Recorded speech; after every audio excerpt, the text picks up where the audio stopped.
গেছো? হ্যাঁ মধু, কাজে যাচ্ছি। কিছু বলবা শোনা?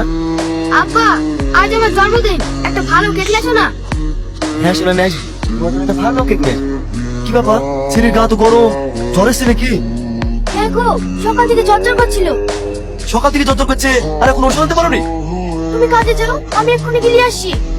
তোমাকে ওষুধ আনতে হবে না, তোমার বুলু বোন। আমি ওষুধের সাথে কাজে যাচ্ছি। আব্বা, আমি যাবো। না মধু, তোমাকে যেতে হবে না, আমি এক্ষুনি ওষুধ দিয়ে চলে আসছি।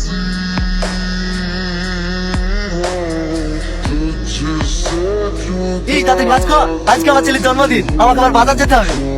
হেই, আজকে তোর ছেলের জন্মদিন, আমাকে বলিস নি? আমরা যাবো না? তোরা আমার কাছের বন্ধু, তোদেরকে আবার বুঝতে হবে। আমরা কিন্তু যাবো, আমাদেরকে ভালো মন্দ রান্না করে খাওয়াতে হবে। আমার পেটু তোর সবসময় খাওয়া খাওয়া না। চাচা চাচা, তোমার ছেলে কি হচ্ছে? দাও গা, মুখ কি ব্যথা হচ্ছে। ইয়া তো কি বলছি রে?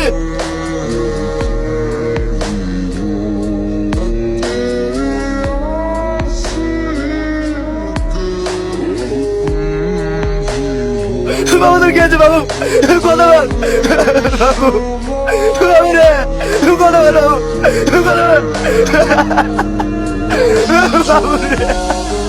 ওগো ওগো, আমার ছেলে কি করে হারালো গো? বলো না গো, আমি কিছু জানিনি। এই ওষুধটা খাওয়ানোর পরে আমার ছেলে দেখতে দেখতে আমার চোখের সামনে থেকে চলে গেল গো।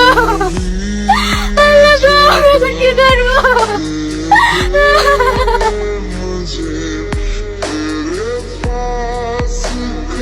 স্যার স্যার, আমার ছেলেকে মেরে ফেলেছে, আমি কেস করবো।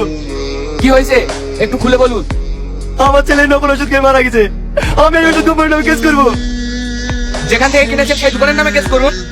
স্যার আমি দোকানে গিয়েছিলাম, বললো আমার কিছু করার নাই, তুমি কোম্পানির নামে কেস করো। স্যার আপনি কেসটা লিখুন। দেখে ওষুধটা দেখি।